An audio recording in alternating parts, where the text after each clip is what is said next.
Hello, good morning, welcome all of you. आप सबका एक बार फिर से वेलकम है, स्वागत है।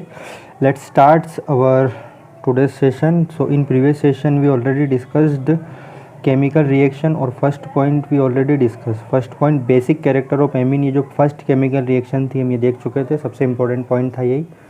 And now let's start second chemical reaction of amines which is alkylation. ये हम ऑलरेडी देख चुके हैं।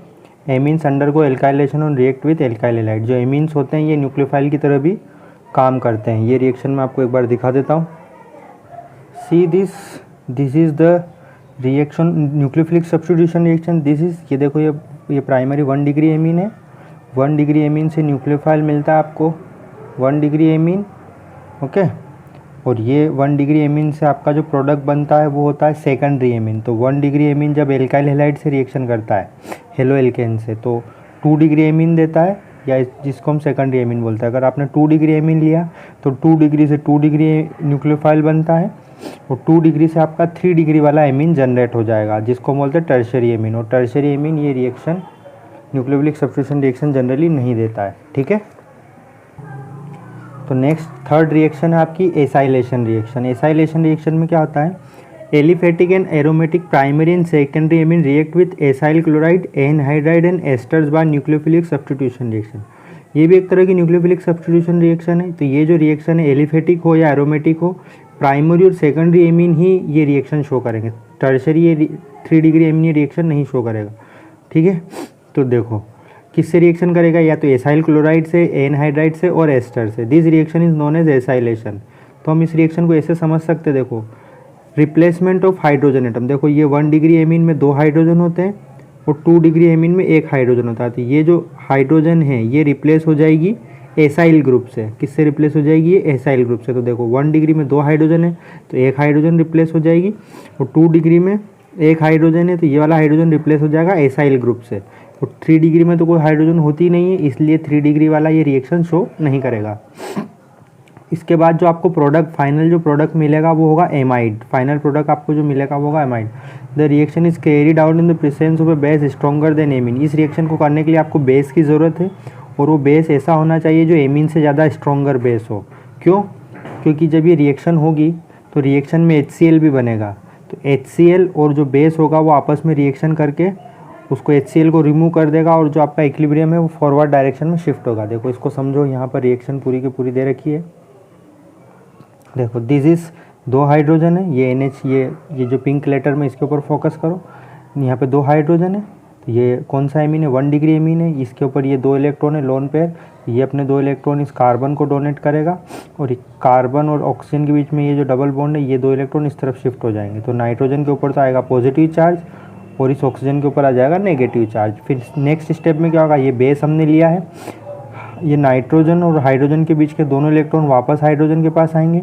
ये ऑक्सीजन कार्बन के 2 इलेक्ट्रॉन फिर से कार्बन के पास जाएंगे, और ये कार्बन और क्लोरीन के 2 इलेक्ट्रॉन यहाँ से शिफ्ट होंगे, क्लोराइड यहाँ से बाहर निकल जाएगा और ये HCl बन जाएगा। तो बीच में देखो आप, ये एक एल्काइल ग्रुप है और एक एल्काइल ग्रुप है। इस एल्काइल ग्रुप और इस एल्काइल ग्रुप में फाइनल में ये NHCO बॉन्ड बन जाएगा। इसको बोलते हैं हम एमाइड, एन इथाइल इथेनामाइड, इसका नाम है एन।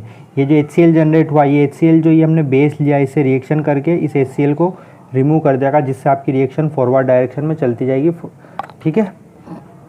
तो कुल मिला के आप देख सकते हो कि यहाँ पे आपको हाइड्रोजन को रिप्लेस करना है किससे, ये हाइड्रोजन यहाँ से रिमूव हो जाएगी, ये एक हाइड्रोजन रिमूव करना, और इधर से क्लोरीन को रिमूव करना, नाइट्रोजन कार्बन के बीच में बॉन्ड बना देना है। सिंपल सी रिएक्शन है। एक और एग्जांपल आप देखो, ये 2 डिग्री एमीन है। देखो यहाँ पर एक हाइड्रोजन है, इस पिंक वाले पे फोकस करो, एक हाइड्रोजन है, तो ये हाइड्रोजन रिप्लेस हो जाएगी और ये क्लोरीन यहाँ से रिप्लेस हो जाएगा। तो नाइट्रोजन और कार्बन के बीच में बॉन्ड बन जाएगा। देखो C2H5, नाइट्रोजन कार्बन के बीच में बॉन्ड, और बाकी सब चीज़ें एज इट इज़ रहेंगी। ये दोनों एल्काइल ग्रुप अपनी जगह, और इधर कार्बन वाला एल्काइल ग्रुप अपनी जगह, और ये HCl बन जाएगा। इसको हम बोलेंगे एन पोजीशन पे इथाइल है, फिर N पोजीशन पे इथाइल है तो NN डाइथाइल, और एक कार्बन है, 2 कार्बन है, 1 और 2, तो इथेनामाइड, NN डाइथाइल इथेनामाइड। बहुत ही सिंपल सी रिएक्शन है। एक और एग्जाम्पल देखो, दिस इज़ बेंजेनामीन। बेंजेनामीन यानी कि ये एनिलीन है। देखो 2 हाइड्रोजन है, दिस इज़ 1 डिग्री एमीन, और यहाँ पे एरोमेटिक रिंग है, मतलब ये एनिलीन है। ये है एनहाइड्राइड। मैंने बोला कि या तो एसाइल क्लोराइड या एनहाइड्राइड या एस्टर, तीनों ये रिएक्शन शो करते हैं।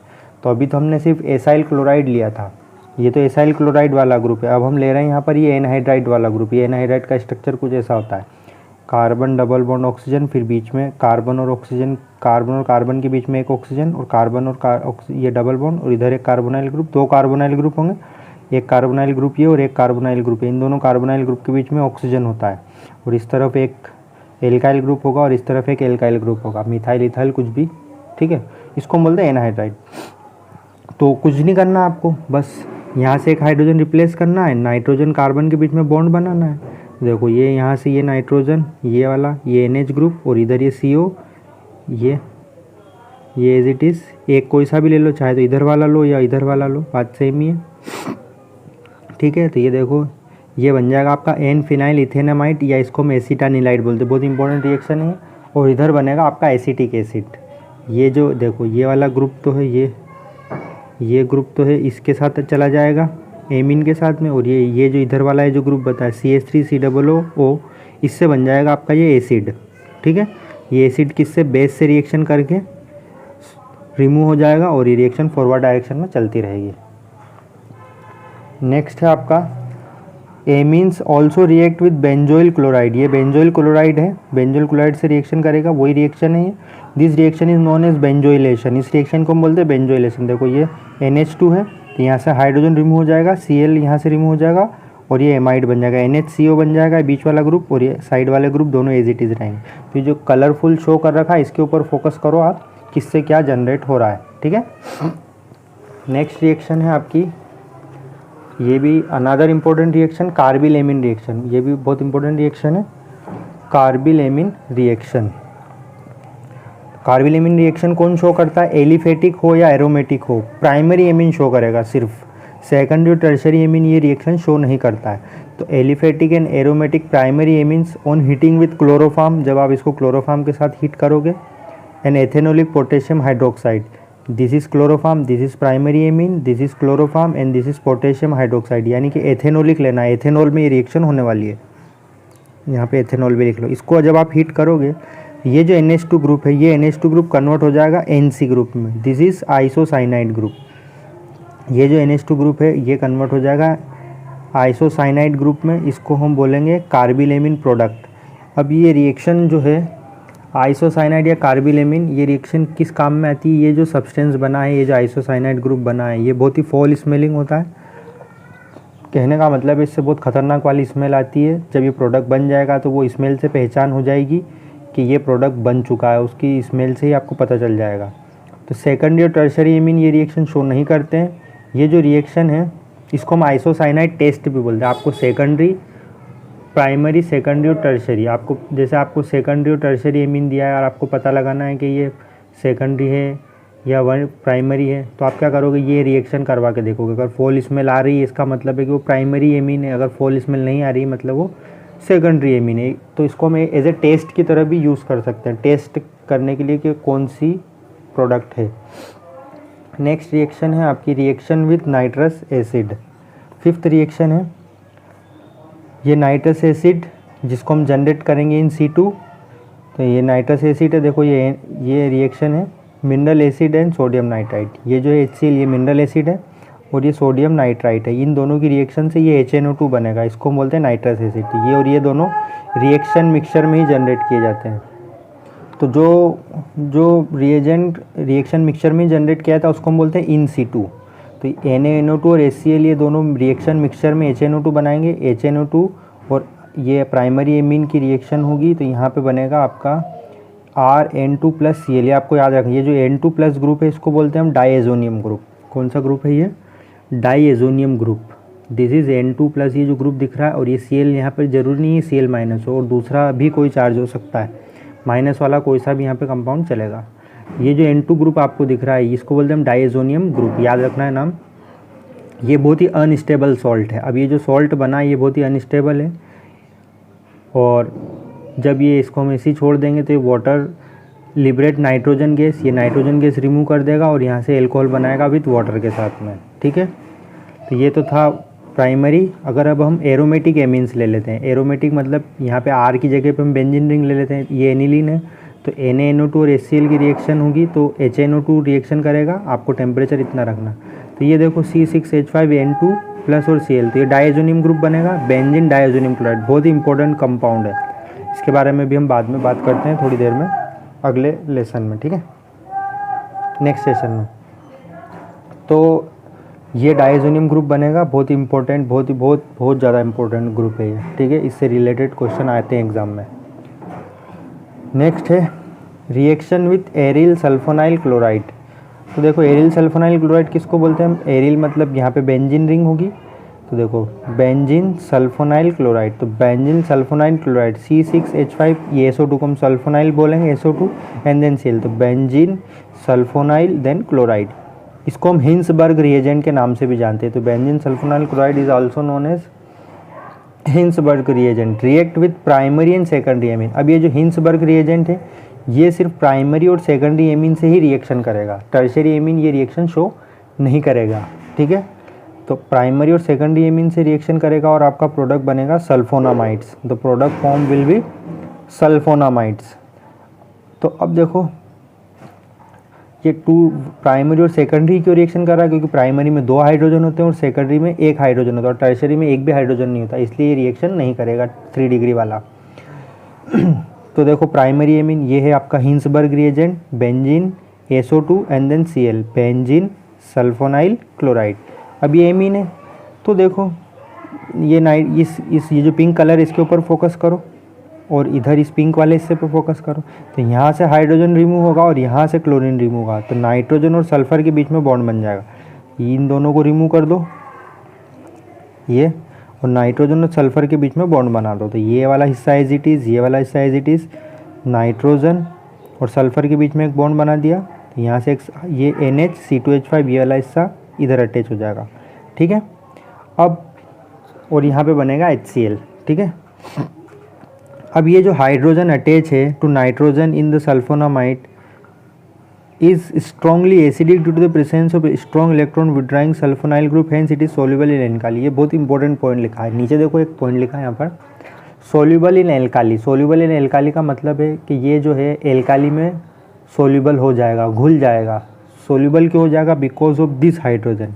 ये जो हाइड्रोजन दिख रही है ना, मतलब आप इसको अगर आपने ऐसा वाटर और NaCl, वाटर और NaOH लिया और उसमें इसको डाला तो ये घुल जाएगा उसमें, बिकॉज ऑफ दिस हाइड्रोजन। ये जो हाइड्रोजन ये एसिडिक होती है और एल्काली क्या होते हैं, बेस होते हैं, तो ये रिएक्शन कर लेगा। अभी हाइड्रोजन एसिडिक क्यों है, क्योंकि ये जो ग्रुप लगा हुआ है ना, ये SO2 ग्रुप, ये स्ट्रॉन्ग इलेक्ट्रॉन विड्रॉइंग ग्रुप है। इलेक्ट्रॉन विड्रॉइंग ग्रुप एसिडिटी को बढ़ाते हैं, ठीक है। तो ये बहुत ही इंपॉर्टेंट पॉइंट है। ये सोल्यूबल है एल्काली में, क्यों है सोल्यूबल एल्काली में, बिकॉज ऑफ दिस हाइड्रोजन। ये हाइड्रोजन एसिडिक है बिकॉज ऑफ इसके साथ में एक स्ट्रॉन्ग इलेक्ट्रॉन विड्रॉइंग ग्रुप लगा हुआ है, स्ट्रॉन्गली एसिडिक है, strong with sulfonyl group, hence it is soluble in alkali. ये तो था 1 डिग्री वाले की रिएक्शन, प्राइमरी एमीन्स की reaction. Now let's talk about 2 degree amines के साथ में रिएक्शन देखें। देखो दिस इज 2 डिग्री एमीन, यहाँ पे नाइट्रोजन के साथ में 1 हाइड्रोजन है और 2 एल्काइल ग्रुप लगे हुए हैं, तो सेम टू सेम रिएक्शन होगी। ये दोनों आपस में HCl बना लेंगे और सल्फर और नाइट्रोजन के बीच में बॉन्ड बनाएगा। देखो सल्फर और नाइट्रोजन के बीच में बॉन्ड बन गया है ना, और बाकी की सब चीज़ें एज इट इज़ रहेंगी, C2H5 और यहाँ पे HCl बन गई। अब देखो ये प्रोडक्ट बना आपका NN डाइथाइल बेंजीन सल्फोनामाइड। अब इस नाइट्रोजन पे देखो एक भी हाइड्रोजन नहीं है। अब हाइड्रोजन नहीं है मतलब ये एसिडिक कैरेक्टर नहीं शो करेगा और ये इनसोल्यूबल होगा एल्काली में, मतलब एल्काली में घुलेगा नहीं। ये वाला तो प्राइमरी वाला, तो ये जो बन रहा था फर्स्ट वाला, ये तो सोल्यूबल था एल्काली में, लेकिन ये सोल्यूबल नहीं है एल्काली में। तो ये बहुत ही इंपॉर्टेंट पॉइंट है। ये भी एक तरह का टेस्ट है to distinguish between 1 degree 3 degree and 1, 2 and 3 degree amine के बीच में पता करने का कौन सा 1 डिग्री, कौन सा 2 डिग्री, कौन सा 3 डिग्री है। तो हम हिंसबर्ग रिएजेंट्स के साथ में रिएक्शन करवाएंगे, तो 3 डिग्री होगा तो रिएक्शन करेगा ही नहीं, तो पहचान लेंगे हम कि हाँ ये 3 डिग्री है। और 1 डिग्री और 2 डिग्री में कैसे पहचान करेंगे, दोनों रिएक्शन करते हैं। तो इसको हम ये एल्काली में सोल्यूबल करके देखेंगे। अगर वो एल्काली में सोल्यूबल है मतलब वो जो प्रोडक्ट आपका है एमीन बना है वो कौन सा है, 1 डिग्री, और अगर वो सोल्यूबल नहीं है मतलब वो 2 डिग्री एमीन है, ठीक है। बहुत इंपॉर्टेंट एग्जाम्पल था ये भी। टर्शियरी एमीन की थोड़ी सी बात करें। Tertiary amine do not react with benzene sulphonyl chloride. This property amine react with benzene sulphonyl chloride in a different manner is use for the distinction of primary secondary and tertiary amine. ये मैं आपको बता चुका हूँ। However, these days benzene sulphonyl chloride is replace by para toluene sulphonyl chloride. लेकिन आजकल एक और पॉइंट है इंपॉर्टेंट, बेंजीन सल्फोनाइल क्लोराइड की जगह पे हम इन्हें इसको रिप्लेस किया पेराटोलुइन सल्फोनाइल क्लोराइड से हमने इसको रिप्लेस किया। नेक्स्ट रिएक्शन है, सेवंथ रिएक्शन है आपकी इलेक्ट्रोफिलिक सब्स्टिट्यूशन। देखो इलेक्ट्रोफिलिक सब्स्टिट्यूशन रिएक्शन किसको बोलते हैं, जिसमें इलेक्ट्रोफाइल होता है, लोन पेयर एक्सेप्टर। जो रिएक्शन इलेक्ट्रोफाइल की वजह से होती है उसको हम इलेक्ट्रोफिलिक सब्स्टिट्यूशन रिएक्शन करते हैं, और जो न्यूक्लियोफाइल की वजह से होती है उसको न्यूक्लियोफिलिक सब्स्टिट्यूशन रिएक्शन करते हैं। तो हमको पता है aniline is a resonance hybrid of the 5 structure. आपको रेजोनेंस पता ही है एनिलीन में किस तरह से होता है, इसके 5 रेजोनेटिंग स्ट्रक्चर बनते हैं। मैक्सिमम इलेक्ट्रॉन डेंसिटी कहाँ होती है, ऑर्थो एंड पैरा पोजीशन पर। ऑर्थो और पैरा पोजीशन पर इलेक्ट्रॉन डेंसिटी ज़्यादा होती है। NH2 group become centres of high electron density, और ये जो NH2 ग्रुप है सेंटर होता है हाई इलेक्ट्रॉन डेंसिटी का।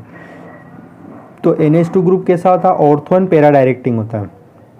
NH2 ग्रुप के से जो भी कंपाउंड आके अटैच होगा वो या तो ऑर्थो पोजीशन पे होगा या पैरा पोजीशन पे होगा, एंड पावरफुल एक्टिवेटिंग ग्रुप की तरह ये काम करता है। तो फर्स्ट रिएक्शन हम देखते हैं ब्रोमिनेशन। ब्रोमिनेशन में आप देखोगे so aniline react with bromine water. देखो ब्रोमीन लिया आपने, ये bromine and water, bromine water at room temperature पर आपकी रिएक्शन करा रहे हो, तो ये जो ब्रोमीन है ये ऑर्थो पोजीशन पे अटैच होगा, ये भी ऑर्थो पोजीशन है, ये भी ऑर्थो पोजीशन है, यहाँ पर भी ब्रोमीन अटैच होगा, यहाँ पे भी ब्रोमीन अटैच होगा, और ये पैरा पोजीशन पे भी ब्रोमीन। तो तीनों जगह पर ये ब्रोमीन अटैच हो जाएगा और एक HBr बनने वाला है with the help of bromine water. तो ब्रोमीन वाटर के साथ आप जब ब्रोमीन और एनिलीन की रिएक्शन कराओगे तो ऑर्थो पैरा पोजीशन तीनों जगह पर ब्रोमीन अटैच हो जाएगा। तो मेन प्रॉब्लम क्या है हमारी, अगर हम ऐसा चाहते हैं कि ये जो ब्रोमीन है सिर्फ या तो ऑर्थो पोजीशन पे जाए या पैरा पोजीशन पे जाए, हमको तीनों जगह नहीं चाहिए, सिर्फ एक ही जगह चाहिए, तो हम क्या करें, electrophilic substitution reaction of aromatic. ये जो ब्रोमीन है ना इलेक्ट्रोफाइल की तरह काम करता है, इसलिए इसको इलेक्ट्रोफिलिक सब्स्टिट्यूशन बोला गया है, क्योंकि यहाँ पे इलेक्ट्रोफाइल अटैच हो रहा है। ठीक है, जो वो रिएक्शन जिसको इलेक्ट्रोफाइल शुरू करते हैं उसको इलेक्ट्रोफिलिक रिएक्शन बोलते हैं, simple. Is that of very high reactivity. जो ये ब्रोमीन है इलेक्ट्रोफिलिक सब्स्टिट्यूशन जो एरोमेटिक बहुत ज़्यादा रिएक्टिव है, तीनों जगह पे आके अटैच हो रहा है, ortho and para. If we have to prepare mono substitute, mono मतलब हम एक ही जगह पे ब्रोमीन को लगाना चाहते हैं, तो how can the activating effect of NH2 group can be control. तो इसकी जो एक्टिविटी है, जो ये फास्ट तरीके से इतने तेज़ी से रिएक्शन कर रहा है, इसको कंट्रोल करेंगे हम, कैसे करेंगे, replacing this can be done by protecting the NH2 group by acetylation. ये जो NH2 ग्रुप लगा हुआ है इसको हम प्रोटेक्ट करेंगे, इस ग्रुप को प्रोटेक्ट करेंगे। कैसे प्रोटेक्ट करेंगे, हम इसका एसिटाइलेशन करेंगे। एसिटाइलेशन करेंगे मतलब अभी समझाता हूँ मैं, विथ एसिटिक एनहाइड्राइड के साथ में इसका एसिटाइलेशन करेंगे। Then carrying out the desired substitution, उसके बाद हम जो सब्स्टिट्यूशन चाहते हैं वो करेंगे। Hydrolysis followed by hydrolysis of the substituted amide to substituted amine. अब देखो इसको प्रोटेक्ट कैसे करना है आपको, इसको हम समझते हैं। देखो ये NH2 ग्रुप है, इसको हमको प्रोटेक्ट करना है। इसको प्रोटेक्ट करने से क्या होगा कि हम जो भी सब्स्टिट्यूशन चाहते हैं, मतलब या तो ऑर्थो पोजीशन पे चाहते हैं या पैरा पोजीशन पे चाहते हैं, उस तरह से सब्स्टिट्यूशन हो पाएगा, तीनों जगह पे नहीं होगा। तो ये है आपका एसिटिक एनहाइड्राइड। अभी मैंने एसिटिक एनहाइड्राइड का स्ट्रक्चर आपको बताया था, ये वाला, ये देखो, ये इसको हम बोलते हैं एनहाइड्राइड। 2 कार्बोनाइल ग्रुप होते हैं, एक कार्बोनाइल ग्रुप, ये एक कार्बोनाइल, और इनके बीच में ऑक्सीजन होता है। ये ग्रुप इसको हम इस तरह से भी लिख सकते हैं। ठीक है, वहाँ जो लिखा था वो ये है, और पिरिडीन लेंगे। तो यहाँ से देखो ये एनिलीन और एसिटिक एनहाइड्राइड, यही वाली रिएक्शन होने वाली है, एसाइलेशन रिएक्शन। तो देखो कार्बोनाइल ग्रुप, यहाँ से हाइड्रोजन रिप्लेस हो जाएगा, किससे, ये हाइड्रोजन रिप्लेस होगा, और यहाँ पर ये COCH3 ग्रुप अटैच हो जाएगा, तो NHCOCH3 बन जाएगा। तो ये COCH3 और यहाँ से हाइड्रोजन रिप्लेस हो जाएगा, तो ये बन जाएगा आपका एन फिनाइल एथेनामाइड। इसको बोलते हैं एसिटानिलाइड। अभी हमने बनाया था थोड़ी देर पहले ही, आपने देखा होगा शायद। अब हम क्या चाहते हैं, जो भी हमको सब्स्टिट्यूशन करना है, मान लो हम ब्रोमीन को सब्स्टिट्यूट करना चाहते हैं ऑर्थो पोजीशन पे या पैरा पोजीशन पे, तो हम ब्रोमीन लेंगे। अब हम ब्रोमीन वाटर नहीं लेंगे, bromine in the presence of acetic acid, यहाँ पर एसिटिक एसिड के प्रेजेंस में रिएक्शन करवाएंगे पहले। तो ये ब्रोमीन यहाँ पर सब्स्टिट्यूट हो जाएगा पैरा पोजीशन पे। ये जो नाइट्रोजन ग्रुप है ये पैरा पोजीशन पे ब्रोमीन आ जाएगा, ये मेजर। इसके बाद हम इसका हाइड्रोलिसिस करेंगे। हाइड्रोलिसिस मतलब वाटर के साथ में या तो वो एसिडिक होगा या बेस होगा। ये OH का मतलब है या तो आप एसिडिक मीडियम भी बेसिक मीडियम भी ले सकते हो, और H+ का मतलब है आप एसिडिक मीडियम भी ले सकते हो। तो यहाँ पर ये वाटर होगा और ये होगा। उसके बाद में ये जो ग्रुप हमने प्रोटेक्ट किया था, ये वाला ये जो एमाइड ग्रुप है, ये NH और CO, इसको एमाइड ग्रुप बोला जाता है, जो पिंक कलर में शो हो रहा है, वापस से एनिलीन में कन्वर्ट हो जाएगा इस हाइड्रोलिसिस की वजह से, और हम जो डिजायर्ड प्रोडक्ट चाहते थे वो आपको मिल जाएगा 4-ब्रोमो एनिलीन। पहले देखो ब्रोमीन वाटर की वजह से तीनों जगह पे ब्रोमीन अटैच हो रहा था, अब सिर्फ एक ही जगह पर है। तो हमने NH2 ग्रुप को क्या किया, प्रोटेक्ट कर दिया। प्रोटेक्ट किससे किया हमने, इस एनहाइड्राइड से, एसिटिक एनहाइड्राइड से। पिरीडीन एक बेस होता है, ठीक है। ये प्रोटेक्ट होने के बाद ये काय में कन्वर्ट हो जाएगा, एनिलीन में कन्वर्ट हो जाएगा। प्रोटेक्ट करने के बाद जो भी डिजायर्ड सब्स्टिट्यूशन हम चाहते हैं वो हम कर लेंगे। ब्रोमीन यहाँ पे पैरा पोजीशन पे आ जाएगा, ब्रोमीन की जगह कुछ और भी हम लगा सकते हैं यहाँ पर, कोई दूसरा इलेक्ट्रोफाइल भी हो सकता है, ज़रूरी नहीं ब्रोमीन हो। ओके, नेक्स्ट है आपका, इसी में भी ख़त्म नहीं हुई है। अब देखो ये जो ग्रुप है आपका, the lone pair of electron और नाइट्रोजन ऑफ एसिटानिलाइड। ये जो एसिटानिलाइड है इसके ऊपर एक लोन पेयर इलेक्ट्रॉन होता है, ये लोन पेयर इलेक्ट्रॉन। तो ये लोन पेयर इलेक्ट्रॉन क्या करता है, ये रेजोनेंस करेगा। ये 2 इलेक्ट्रॉन यहाँ शिफ्ट होंगे और ये 2 इलेक्ट्रॉन यहाँ शिफ्ट होंगे इस तरह से। यहाँ पर ये देखो यहाँ बना रखा है मैंने, ये जो ये ग्रुप है, ये 2 यहाँ पर डबल बॉन्ड बनेगा, और ये कार्बन और ऑक्सीजन के 2 इलेक्ट्रॉन इस तरफ शिफ्ट होंगे। यहाँ डबल बॉन्ड बन जाएगा, इसके ऊपर पॉजिटिव, इसके ऊपर नेगेटिव। ये जो रेजोनेंस हो रहा है यहाँ पे, ये जो रेजोनेंस हो रहा है, इस रेजोनेंस का क्या इफेक्ट पड़ रहा है इसको देख लेते हैं जरा। Hence the lone pair of electron on nitrogen is less available for donation to the benzene ring। तो उस रेजोनेंस की वजह से नाइट्रोजन के ऊपर जो लोन पेयर है वो अब कम अवेलेबल है, उसकी उपलब्धता कम हो गई है। डोनेशन टू बेंजीन रिंग को डोनेट नहीं कर पा रहा अपना लोन पेयर, क्योंकि वो लोन पेयर किधर रेजोनेंस कर रहा है, दूसरी तरफ रेजोनेंस कर रहा है। जब वो बेंजीन रिंग में रेजोनेंस नहीं कर पाएगा, कम कर पाएगा, तो उसका एक्टिवेटिंग इफेक्ट कम हो जाएगा। Because of this NHCO-CH3 group is less than that of amino group. Activating effect क्या होगा, एमीन का कम हो जाएगा, और हम डिजायर्ड सब्स्टिट्यूशन कर पाएंगे, मोनो सब्स्टिट्यूशन प्रोडक्ट बना पाएंगे। एक बार और इसको समझ लो। ये देखो जब ये यहाँ पे, ये इससे समझो आप तो अच्छे समझ में आएगा। यहाँ पे ये रेजोनेंस होगा, ये रेजोनेंस होगा, तो ये जो पहले रेजोनेंस यहाँ पर ये एमीन ग्रुप है, यहाँ पे रेजोनेंस हो रहा था, इसके 5 रेजोनेटिंग स्ट्रक्चर हमने देखे थे। लेकिन अब ये रेजोनेंस इस तरफ हो रहा है, तो ये नीचे की तरफ रेजोनेंस कम हो पाएगा, तो ये ऑर्थो पैरा पोजीशन पे इलेक्ट्रॉन डेंसिटी कम हो जाएगी। यहाँ पर देखो ये रेजोनेटिंग स्ट्रक्चर आप देखो एक बार, देखो ये एनिलीन है, देखो ये ऑर्थो पोजीशन पे इलेक्ट्रॉन डेंसिटी ज़्यादा है, ये पैरा पोजीशन पे इलेक्ट्रॉन डेंसिटी ना ऑर्थो पोजीशन पे इलेक्ट्रॉन डेंसिटी। तो सिंपल एनिलीन में तो electron density ortho para position पे बढ़ रही थी, लेकिन हमने इसको प्रोटेक्ट कर दिया। इसको प्रोटेक्ट करने की वजह से क्या होगा, अब ये यहाँ पर जो ऑर्थो पैरा पोजीशन पे इलेक्ट्रॉन डेंसिटी बढ़ रही थी वो कम हो जाएगी। कम होने की वजह से इसकी जो रिएक्शन कर रहा था इतनी तेज़ी से, वो रिएक्शन उसकी स्लो हो जाएगी। और ये किसकी वजह से हुआ, हमने इसको ग्रुप को प्रोटेक्ट कर दिया, इस वजह से। बहुत ही इंपॉर्टेंट रिएक्शन है ये, पूरी तरीके से इसको दिमाग में बिठा लेना, ठीक है। ओके, सो इतना ही आज के लिए, कल हम इस लेसन को ओवर कर देंगे। So whatever we learn, please इसको अच्छे से पढ़ें, समझें, otherwise you are facing problem with this organic chemistry. Okay, so thank you very much, bye bye, शुक्रिया आप सभी का।